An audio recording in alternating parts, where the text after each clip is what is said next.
Radar Prever FM. Você por dentro de tudo. Radar. Prever FM, meio-dia em ponto, e uma ótima tarde pra você que tá aqui no 100.9, tá aí no trânsito, na sua casa, no seu trabalho, ou você conectado através do nosso aplicativo. Se você não tem o nosso app ainda, é só baixar aí pro seu Android ou iOS e curtir a nossa programação em qualquer lugar do planeta. Boa tarde, Júnior. Fala, Joandre, uma ótima tarde a você que sintoniza 100.9 da Prever FM. Começamos mais uma edição do Radar, sempre um bom bate-papo aqui, sempre com assuntos interessantes, com personagens interessantes. E o nosso convidado hoje é o Valdinei Campanuti, ele que é da Vigilância Ambiental e Saúde. Valdinei, boa tarde, tudo bem? Muito obrigado por atender o nosso convite. Boa tarde, Júnior, boa tarde, Joandre, é um prazer enorme estar aqui com vocês, participando aqui do Radar, satisfação. O Valdinei que tem muita história para contar. A gente conhece o Valdinei já de longa data, né? E principalmente quando se fala de dengue aqui em Botucatu, todo mundo lembra o Valdinei. Eu ouvi o Valdinei dando essa entrevista, ouvi o Valdinei falando nisso. Mas ele tem muita história para contar e daqui a pouco, né, tem muita história, né, Ney? Bastante. Muitas histórias curiosas, né? Também. Daqui a pouco a gente bate um papo com ele aqui no Radar da Prever FM. Radar Prever FM. 12:08, esse é o Radar até 1 da tarde. Música e conversa boa. E hoje nós estamos recebendo aqui Valdinei Campanuti, da Vigilância Ambiental em Saúde. Ô Ney, eu já chamei o Valdinei de supervisor, de coordenador. Qual que é o cargo hoje, Ney, a nomenclatura? Na verdade, eu sou coordenador de programas de saúde e coordenador da Vigilância Ambiental em Saúde de Botucatu. Que não é só dengue, né? É que todo mundo lembra, quando tem dengue, o Valdinei, ele é a autoridade ali para falar. Mas não é, o campo é muito amplo, né, Ney? Exatamente. É que, na verdade, o carro-chefe das ações da Vigilância Ambiental em Saúde é o combate ao mosquito Aedes aegypti, né? O transmissor é das arboviroses como dengue, zika, chikungunya. Mas a Vigilância Ambiental em Saúde tem um leque de atribuições aí, controle de zoonose, né? Outras doenças, controle de animais peçonhentos, enfim, de outras doenças transmissíveis aí dos animais para os homens, enfim, tem um leque grande aí de atribuição. Ô Ney, de tudo que você trabalha, de que você acabou de citar, qual que é a arbovirose que mais te preocupa? Qual que é a situação que mais te preocupa? Na verdade, sim, quando a gente fala de controle de arbovirose é a dengue, né? A dengue, ela predomina no município, né? Não que a gente tá tendo bastante caso, mas é a principal arbovirose que circula aqui no município de Botucatu, né? Mas a gente também fica com de alerta ligado por conta da chikungunya, que tá ameaçando. Uma chikungunya é uma arbovirose também muito séria. E ela já tá pegando ali esse ano, ela aconteceu ali de forma mais intensa ali na região de Tupã. Então a gente fica sempre atento aí para ver como que tá essa movimentação dessa outra arbovirose. Mas com certeza a de maior preocupação, a mais intensa no município é a dengue. O ano passado que a gente teve aí 15 mil casos? Tivemos 16.423 casos de dengue. Mais de 16 mil casos. Teve dia que você não conseguiu dormir, né? Imagino. Júnior, a gente trabalhou de domingo a domingo até junho. Eu falo pra você, teve 2 domingos que nós folgamos. 2 domingos, mas a gente trabalhou no sábado e nos outros dias de pontos facultativos, que foi o feriado, o domingo de carnaval, que nós não trabalhamos, e o domingo do Dia das Mães. Foi os únicos 2 domingos que a gente fez uma pausa, mas nós trabalhamos nos pontos facultativos de carnaval. Todo final de semana era sábado e domingo, escalas de nebulização. É um trabalho intenso junto com outros servidores da Prefeitura Municipal, que a gente fazia os mutirões de final de semana, onde que vinham servidores de todas as outras secretarias, Secretaria de Obras, de Educação, do governo. Enfim, a gente fez aí uma grande mobilização de servidores aí para o combate à dengue em 2024. Eu me lembro, Ney, quando eu te entrevistava no começo do ano passado, e a gente fazia uma projeção, né? A gente vai chegar ali em julho, se continuar desse jeito, a gente chutava pro alto, né? 4 mil casos. A gente passou muito disso, né? A que você acredita que foi toda aquela explosão, né? Na verdade, Júnior, a gente já viu, estava acompanhando o que vinha acontecendo no estado de São Paulo. Nós achamos que ia acontecer alguma coisa já em 2023, até mesmo pelo índice de infestação do mosquito, que estava muito alto, né? A gente tem uma ideia em fevereiro de 2023, nós tínhamos mais de 12% dos imóveis trabalhados com larva de mosquito. Isso é um índice altíssimo, comparando que o satisfatório é até 1%, de 1 a 3,9 é sinal de alerta e acima de 4 é sinal de risco. Então, Botucatu estava um índice muito alto e curiosamente, o nosso primeiro semestre de 2023 foi até melhor que 2022. Então, nós acreditávamos ainda que nós acabaríamos 2023 bem tranquilo. Mas,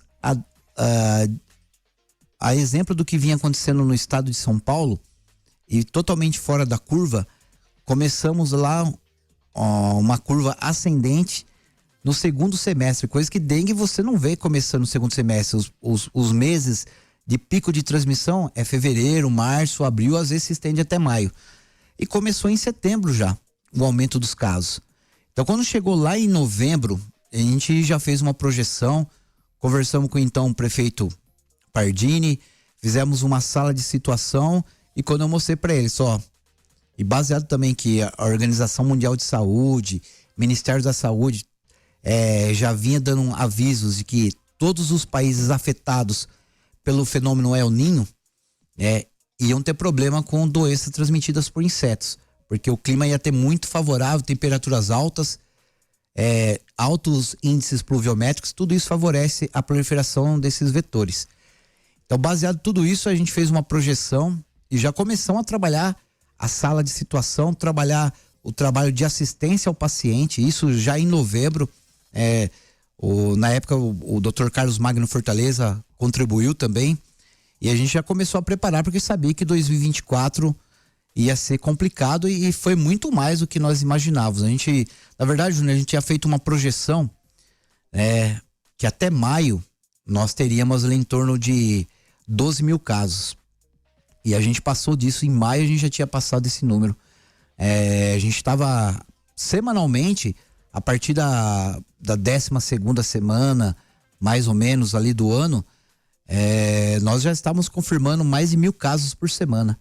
Então, assim, isso complica já a assistência, né? A gente tem que preparar toda a assistência, receber esse paciente, tem que dar conta, porque além da dengue tem outras doenças que circulam, outras coisas de rotina. Então, a gente conseguiu organizar isso de forma a não engessar completamente e saturar de um jeito que tinha que parar tudo só para dengue. Não, conseguiu abrir lá o centro de hidratação, as unidades de final de semana. Então, os profissionais de saúde foram bem exigidos, né? Mas a gente conseguiu passar por essa aí.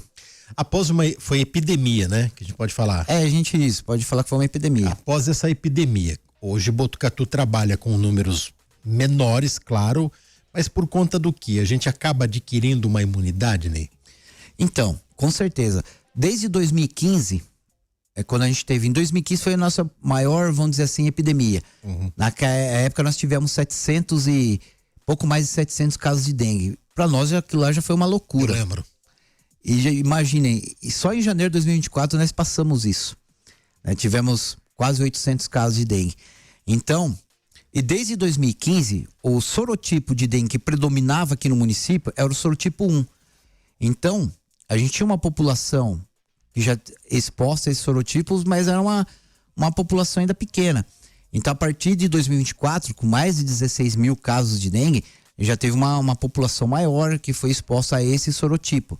Só que esse ano, a gente começou a sofrer uma pressão de outros sorotipos que estavam entrando na nossa região, principalmente o sorotipo 2. Conchas teve, se a gente for ver proporcional ao número de habitantes, Conchas teve uma epidemia maior que a nossa, né? Que nós tivemos no ano passado, acho proporcional ao número de habitantes, de casos no número de habitantes.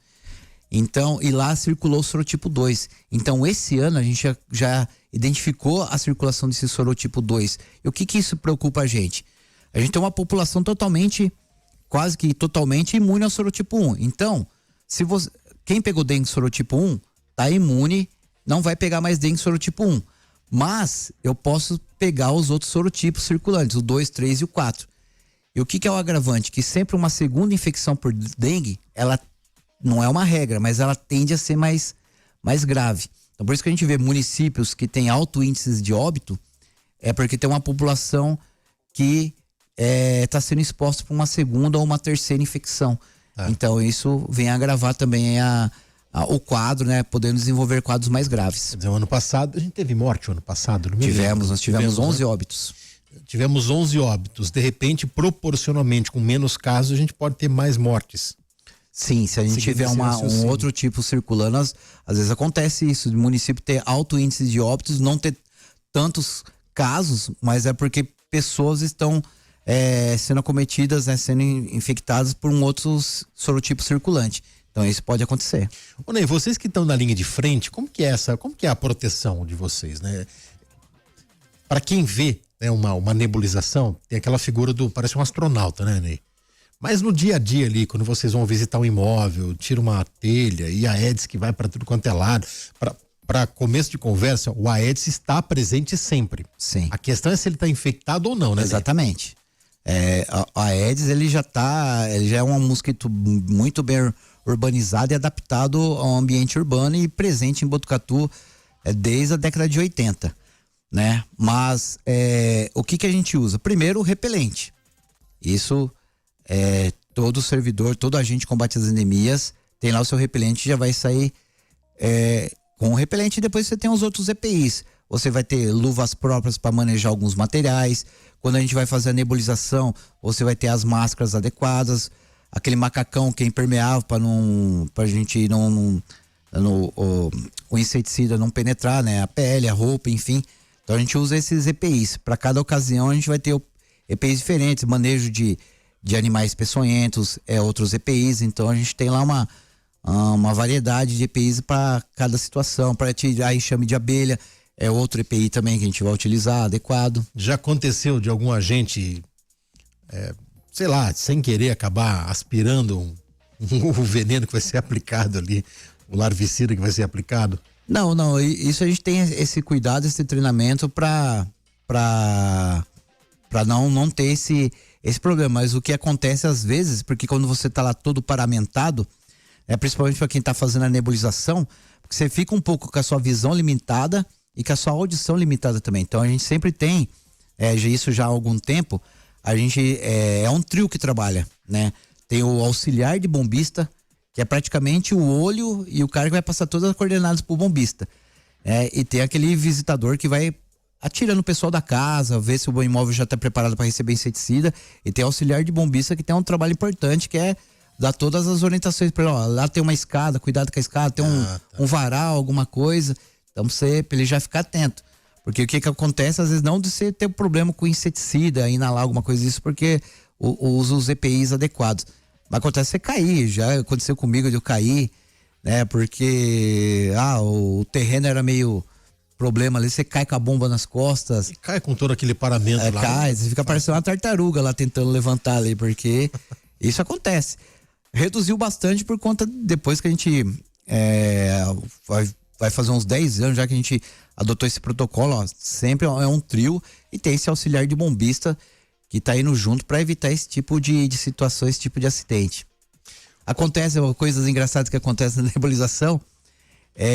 A gente sempre pede roupa no varal, tirar a roupa do varal. Uma porque você lavou, então às vezes a pessoa esquece, o bombista às vezes não se toca. Já aconteceu de sair com roupa enroscada na bomba. Sai com uma calcinha pendurada. Exatamente, aqui. Já aconteceu isso já. Daí, ó, que situação, né? A gente dá risada, mas assim, acontece, porque então tem que preparar bem o ambiente para não acontecer isso. Porque você tá passando nos locais e você tem uma mobilidade reduzida, às vezes você passa em alguma coisa e enrosca. Então, por isso é importante ter esse trio aí andando, trabalhando junto aí, orientando certinho, cuidado com isso, cuidado com aquilo, e a população seguir aí as recomendações para evitar qualquer adversidade. Legal, bom, o Ney falou de animais peçonhentos, daqui a pouco a gente entra nesse assunto, né, Ney? Opa, maravilha. Tem bastante, né, aqui em Botucatu? Sim, tem. A gente nem imagina, né? Daqui a pouco aqui no radar da Prever FM. Continue então aqui no 100.9. Prever FM, 12:29, voltamos aqui com o radar e hoje recebendo Valdinei Campanúcio, coordenador da Vigilância Ambiental em Saúde aqui em Botucatu. Valdinei, quais os principais problemas que vocês encontram nas vistorias do dia a dia? Então, Jandre, como eu falei, o carro-chefe das ações da vigilância ambiental em saúde é o combate à dengue. Então a gente encontra muito isso ainda, aqueles recipientes em condições de acumular água parada, que às vezes falta aquele cuidado essencial ali, acaba se tornando aquele recipiente, acaba se tornando um criador de mosquito, diferente do que a gente pensa, são aqueles recipientes de utilidade para o morador. É algum brinquedo, algum outro material que está mal armazenado, acumulando a água da chuva e acaba se tornando criador do mosquito. Quando a gente fala pensando isso em dengue, nas arboviroses, mas a gente tem outras pragas urbanas aí que também merecem a nossa atenção e o cuidado, porque representa o risco à saúde pública. Condições propícias à proliferação de roedores, os ratos, proliferação de animais peçonhentos como escorpiões. O escorpião é um grave problema de saúde pública que vem tomando aí graves proporções no estado de São Paulo. Então, a gente sempre orienta aí a população a tornar um ambiente impróprio a qualquer situação de risco, proliferação de outras pragas. Por isso é importante a visita do agente de combate às endemias, não só para a questão da dengue, mas ele tem aquele olhar clínico ali, aquele olhar técnico capaz de fazer orientações ali para tornar aquele ambiente impróprio a situações de risco à saúde pública. Eu vou chegar no escorpião, então. Não sei se você acompanha o Valdinei nas incursões dele, nas excursões e incursões dele. E de vez em quando vocês vão dar um rolezinho à noite no cemitério lá. Sim. Valdinei. E, Joandre, é inacreditável a quantidade de escorpião no cemitério. Você já foi picado alguma vez, Ney? Não. Manuseando? Olha, a gente vai completar 10 anos essa atividade. Ninguém na equipe foi picado por escorpião fazendo essas ações, porque a gente toma todos os cuidados necessários. É porque o escorpião, Júnior, ele não é um bicho agressivo que vê você, opa, tô vendo ele ali, eu vou lá picar ele. Vou correr atrás dele. Não vai. Ele praticamente espera a presa passar em cima dele para ele picar lá a barata, que é a principal fonte de alimento dele na área urbana, né? Então ele fica ali esperando. E geralmente os acidentes por escorpião, as partes mais picadas são os pés e os dedos das mãos. Por quê? Você vai pegar algum objeto que tem lá o escorpião escondido, ou você vai vestir um calçado, ou você acaba pisando no escorpião. Então por isso as partes mais afetadas são os dedos das mãos e os pés, porque geralmente as picadas são acidentais. Você vai pisar ou pegar alguma coisa que tá o escorpião e ele acaba picando. Eu aprendi com o Ney um nome de uma espécie, Titus cerulatius. Exatamente. Esse é o mais comum, né? Esse é o que causa o acidente mais grave. É o amarelo? É o escorpião amarelo, o Titus cerulatius. A gente tem ele em algumas regiões aqui em Botucatu, mas amplamente distribuído é o escorpião marrom, também de importância médica, né? A gente tem 2 escorpiões de importância médica. O Titus baiensis, que é o escorpião marrom, e o Titus cerulatius, que é o escorpião amarelo. Mas quem causa os acidentes mais graves, principalmente envolvendo crianças, é o escorpião amarelo, o Titus cerulatius. É pequenininho, né, Ney? Não, ele é grande? Ele é grande, ele chega a ficar ali 7 centímetros ali. O marrom que é menor ou não? O marrom tem essa mesma medida também. O que a gente tem, o menor, por exemplo, aquele sem importância médica, o botriurus, por exemplo, que é um pretinho. Que é o preto, né? Ele vai ter ali uns 4, 5 centímetros, mas ele não tem importância médica. Ele tem peçonha também, isso é importante falar, que todo escorpião tem a peçonha para caça, né, para matar a presa, mas nunca vai causar esse botriurus, por exemplo, não vai causar um acidente grave. Vai picar, dói um pouco a picada, mas não a ponto de ter uma complicação por conta daquela picada. Eu vou pedir licença para quem está almoçando agora. O Ney falou da fonte de alimento do escorpião. É importante a gente falar isso. Então, por exemplo, eu tô numa residência e começa a aparecer a fonte de alimento do escorpião morta. Mas não tem, você percebe que ela não foi, como é que eu vou dizer? Ela não foi exterminada por alguém. Ela tá ali sem vida. Significa que ali tem escorpião? Então. Porque o escorpião não vai despedaçar ela, né? Não. Ele vai tirar uma substância. Exatamente. O escorpião, a gente acha que o escorpião vai comer a barata inteira. Não. Não, o escorpião vai picar ela e ele vai se alimentar o quê? Dos fluidos da barata. Ele vai sugar ali os fluidos, é isso que é a fonte de alimento. Então ali você pode encontrar uma barata íntegra lá, mas que por dentro já tá ali seca. Seca. Esse é um sinal de que tem escorpião? Então, na verdade, assim, aonde a gente tem uma infestação de barata, né, a gente pode ter, é um sinal de que se não tem, você pode ter esse problema com o escorpião. Porque às vezes tem outros, por exemplo, animal doméstico, às vezes você pode encontrar uma barata ali que gato que matou, enfim. Mas sempre onde tem barata e você associar que você tem a outras condições que pode ser favorável ao escorpião, como uma caixa de inspeção mal vedada, um ralo sem vedação adequado, você tem um acúmulo de material ali de resto de construção no quintal, então isso é a combinação perfeita para ter uma presença de escorpião. Oferta de abrigo e oferta de alimento, que na área urbana a principal fonte de alimento do escorpião é a barata. Esses dias nós publicamos lá no Acontece o número de acidentes aqui em Botucatu. Tá ficando preocupante, né, Ney? Essa escalada. Na verdade, Júnior, nós estamos em torno de 85 acidentes em 2025. A gente está vindo numa queda de registro de acidentes por animais peçonhentos, diferente de outras regiões. A gente tem algumas regiões do estado de São Paulo, para você ter uma ideia, quando a gente vai comparar com Botucatu, por exemplo, se a gente pegar Araçatuba, se você for olhar lá hoje tem um site da Secretaria do Estado da Saúde que é público, todo mundo pode visitar lá, né? E você vê por questão das arboviroses, acidentes por animais peçonhentos, você vê por espécie, você consegue identificar regionais de saúde, municípios, você quer saber quanto tem em Botucatu, quanto tem em outros municípios do estado de São Paulo, você consegue lá filtrar bem isso aí. Lá, os acidentes por ano passam dos 2.000. Essas regiões mais quentes, onde que tem uma maior infestação e predomínio da espécie do escorpião amarelo, Titis cerulatus, então tem uma ocorrência maior de acidentes. É onde que acontece os acidentes mais graves também. Não falo óbito, mas acidentes graves. O que é um acidente grave? É a pessoa precisar passar tomar o soro anti-escorpiônico.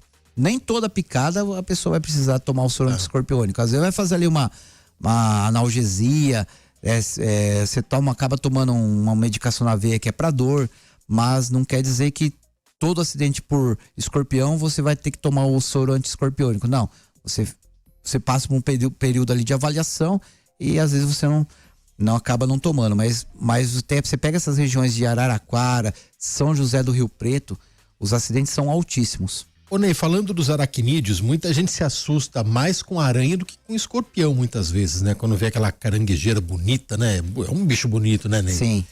Quais são as aranhas mais venenosas? Aranhas... A gente tem que se preocupar aqui no dia a dia. No dia a dia, a gente tem que se preocupar com aranha armadeira. Aquela fininha que a gente nem vê. Não, a aranha armadeira, ou não? Ela é grande, né? Ela é uma aranha que você tem aonde? Locais com vegetação excessiva, bananeiras. Ela é muito conhecida como a aranha da bananeira. Então ela fica nesses locais também. Agora eu vi ela aqui. E ela, o que acontece? Por que ela tem esse nome também, né? De armadeira, porque ela arma realmente um bote. Quando ela se sente ameaçada, ela fica com as patinhas de trás apoiadas e ela levanta assim. Então ela tem uma pessoa, um veneno neurotóxico, ela também causa acidentes graves. E tem uma que está dentro de quase todas as edificações, mas que os acidentes são raros, mas quando acontece é de grande importância, que é a aranha marrom.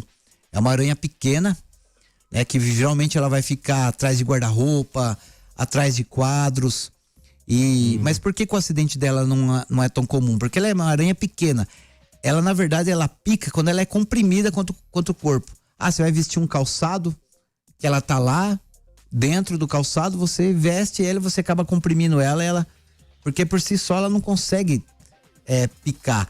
Mas quando ela é comprimida, ela consegue tá injetando ali a pessoa, e ela tem um veneno necrosante também, que começa a necrosar. Às vezes a pessoa precisa fazer amputações e às vezes tem complicações mais sérias que vem a óbito. Qual que é aquela aranha que tem aquela perna fina, ela tem uma estrutura bem, parece uma formiga, nem uma aranha. Então, tem algumas aranhas que não são de importância médica, né? Todas as aranhas também, elas são peçonhentas, elas têm peçonhas, porque ela precisa dessa peçonha também para caçar a sua presa, mas nem todas são de importância médica. Então aqui a gente tem a viúva negra, Nós temos a viúva marrom também, que tem peçonha, que pode causar acidente de interesse à saúde pública, a aranha marrom e a aranha armadeira. Essas são as principais. As outras, aquelas umas que às vezes as pessoas ligam para nós, tem um monte de teia aqui um monte de aranha. Daí são as aranhas tecelãs, elas não têm importância médica nenhuma, elas formam aquelas teias gigantescas, assim, às vezes nas árvores, às vezes tá indo lá pro lajado, você vê um monte daquelas teias assim, são aranhas tecelãs que não tem problema nenhum. E quando eu vejo uma caranguejeira, eu sento o rodinho nela ou deixo? Não.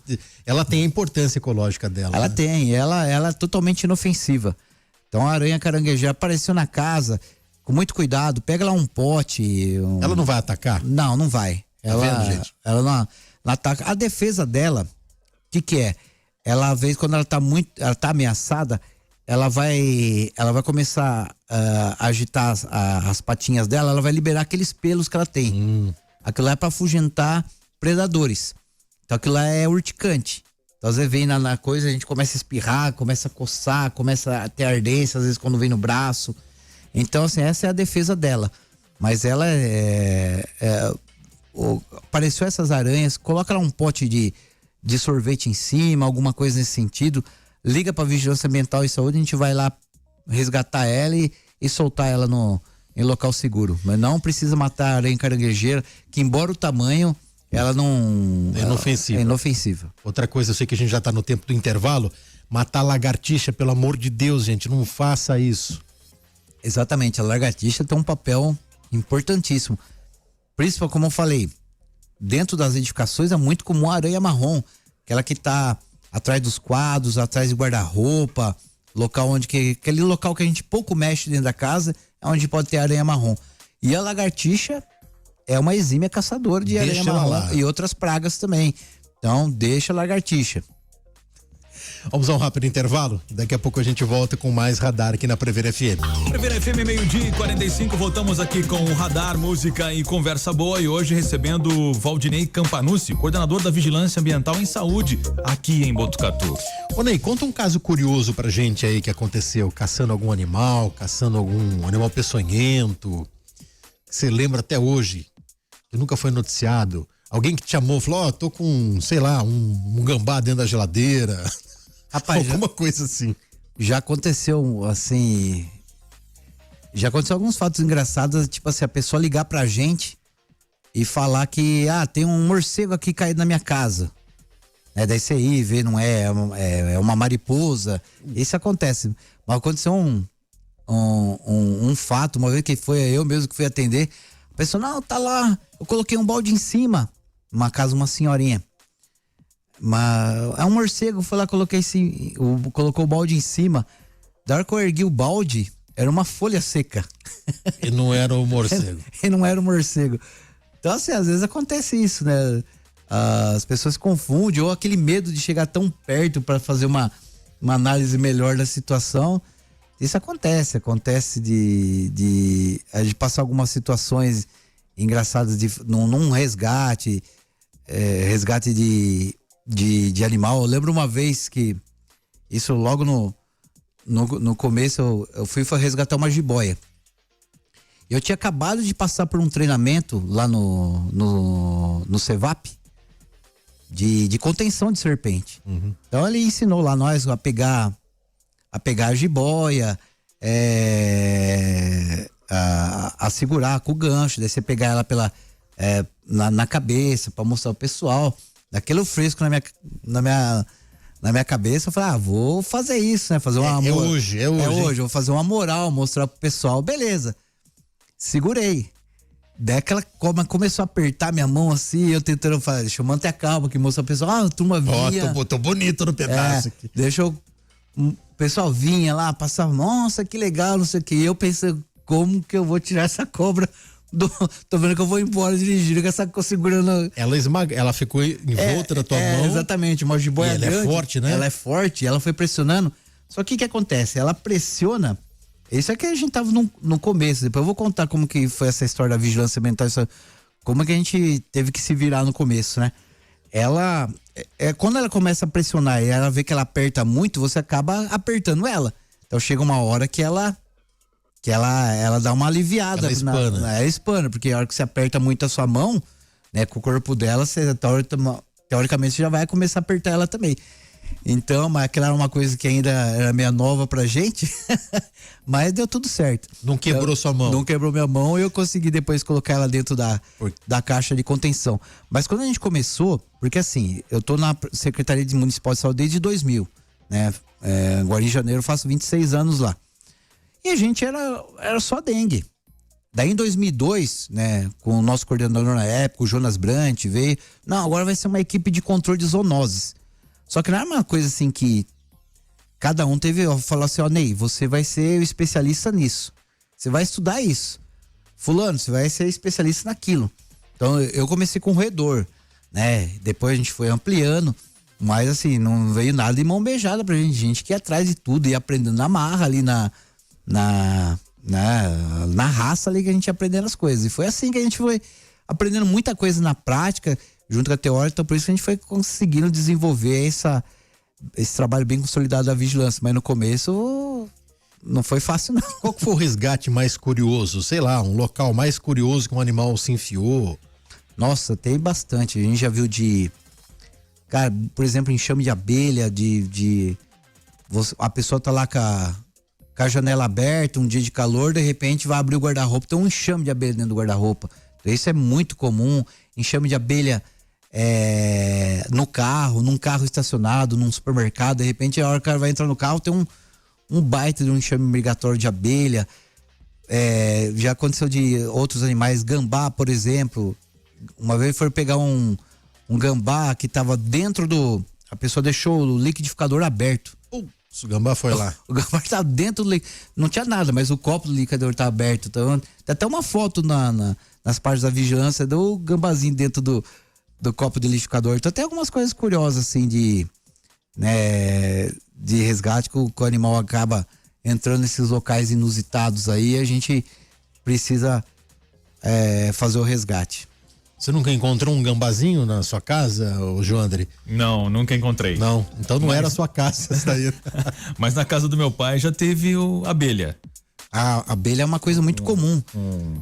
Enxame. Exatamente, enxame de abelha. E hoje, com muito orgulho, né, graças a uma parceria que a gente tem com o professor Ricardo Orsi. Que é o papa do assunto aqui em Botucatu. Exatamente, desde 2009 essa nossa parceria, onde ele capacitou a equipe da Vigilância Ambiental e Saúde. Então hoje a equipe da Vigilância Ambiental e Saúde é referência no manejo de abelhas africanizadas, né? Então hoje se você encontrou abelha na sua casa, se você ligar pro bombeiro, o bombeiro vai pedir para entrar em contato com a gente, porque a gente tem esse trabalho aí de longa data que a gente faz esse manejo seguro das abelhas africanizadas. Foi chamada a vigilância, eles foram e aí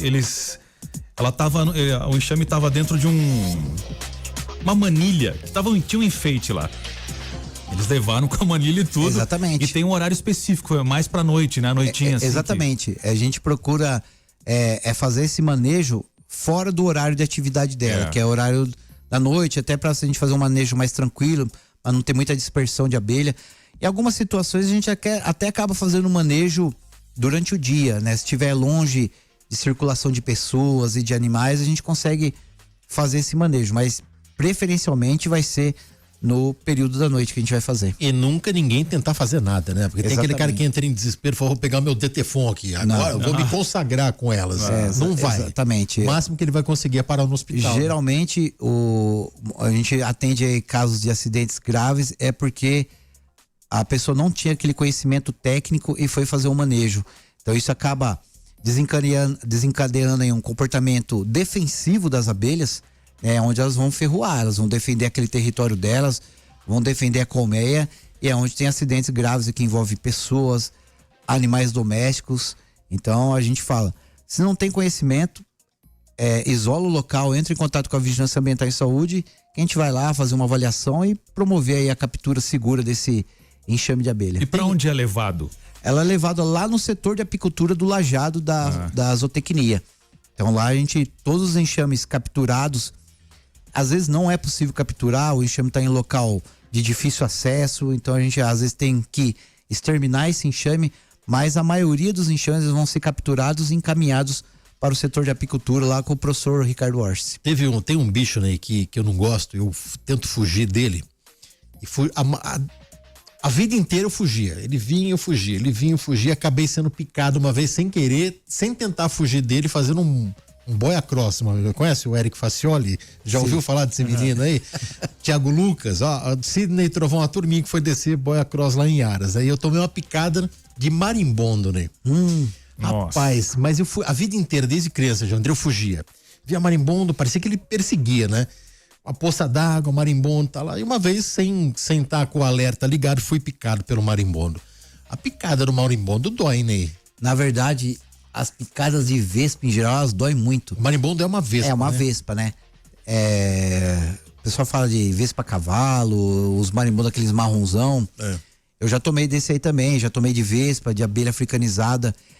É que a abelha africanizada, quando ela vem em números maiores para picar. Quando você não tá fazendo um manejo, ou quando tá tendo um comportamento defensivo, elas vêm em maior número. Por isso, às vezes, o acidente acaba sendo mais grave de abelha africanizada. Mas, quando você comparar uma ferroada de abelha africanizada com uma de vespa, se for eu tiver que escolher, eu prefiro escolher a de africanizada, porque dói menos que a de vespa. Tomei no peito, né? Mas aquilo doía, João André. Mas aquilo doía. Tomei no dedo e o bicho vem pra cima mesmo, né? Como é que foi? Ele vem pra cima, ele ataca mesmo ou não? Sim, é o comportamento defensivo, né? Das vespas, você sentiu ameaçado, ele vai vir pra... Diferente da abelha africanizada, a abelha africanizada é uma pica, ela perde o ferrão, a abelha morre. Agora a vespa não, ela pode ferroar mais de uma vez, né? Como é que eu faço pra fugir de um marimbondo? Por exemplo, eu vim no Lajeado hoje cedo, tinha uma poça d'água lá e tinha um marimbondo. Eu falei, caramba, o que eu vou passar longe dele? Eu fui passar na outra portaria lá. Exatamente, na verdade, assim, você vê que o bicho tá vindo pra cima, se afastar, né? A abelha africanizada é a mesma coisa.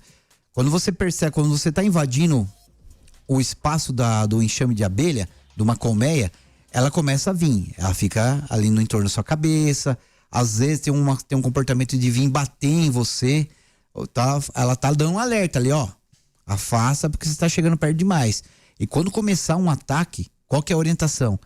É correr o mais rápido possível, sair de perto daquela situação, mas não é sair 10, 20 metros, é se afastar pelo menos uns 300 metros, porque um raio de ação, principalmente de abelha africanizada, é isso aí, é uns 300 metros quadrados aí que ela vai ir atrás daquele invasor aí que ela se sente ameaçada.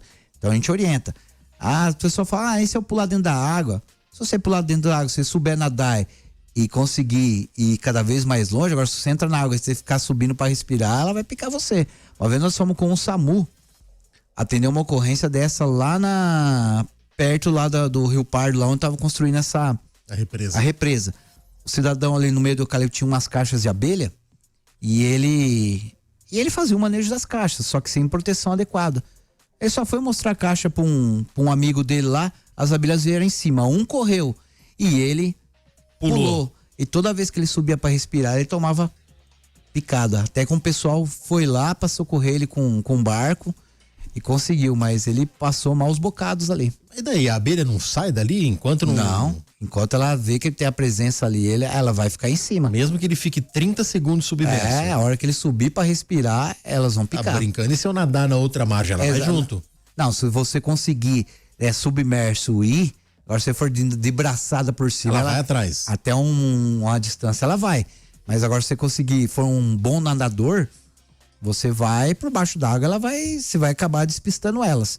Uma outra alternativa também é você correr no meio de vegetação, no meio de árvores, porque isso dá uma desorientada também nela. Faz um zigue-zague. Faz um zigue-zague no meio de vegetação, ou simplesmente você corre em linha reta e o mais rápido possível, né? Se isola ou se fecha no local muito bem vedado que elas não vão conseguir entrar. Tá vendo, Joandre? Meu curso de mergulho e apneia vai servir pra alguma coisa. Ou você é o The Flash, né? E o importante que a gente fala quando tá tendo esses ataques de abelha, né? O professor Ricardo não gosta que fala que ataca e diz que a abelha não ataca, ela tem esse comportamento defensivo. É com os animais domésticos. Você percebe isso? Recolhe o animal doméstico pra dentro também, ou você abre o portão pro bicho também ter uma possibilidade de fuga. Fugir. Muitas vezes a gente acaba tendo esses acidentes Onde a gente vai, a gente vê que cão morreu porque ele ficou ali acuado num espaço e ele não conseguiu fugir. Então a gente orienta a pessoa também, ó. Tem ataque de abelha, se dentro da possibilidade recolhe esses animais para dentro, dá a possibilidade de fuga para ele também. Mas só sair caçar o animal depois, o que deixar ele encurralado ali. Exatamente. Ô Ney, obrigado pela sua presença aqui. Acho que faltou tempo, né? Passou rápido, eu tô olhando o horário ali, ó, já quase 1h da tarde, passou rápido. Quando a conversa é boa, passa rápido. Tem muito assunto, o Ney volta qualquer dia aqui no radar, mas obrigado, Ney, pela sua disposição de estar aqui. Eu agradeço o Júnior, Joandro, é um prazer enorme estar aqui com vocês e muito obrigado pelo convite. Obrigado, Ney, até Valeu, a próxima. Ney. Radar Prevent FM. Você por dentro de tudo. Radar.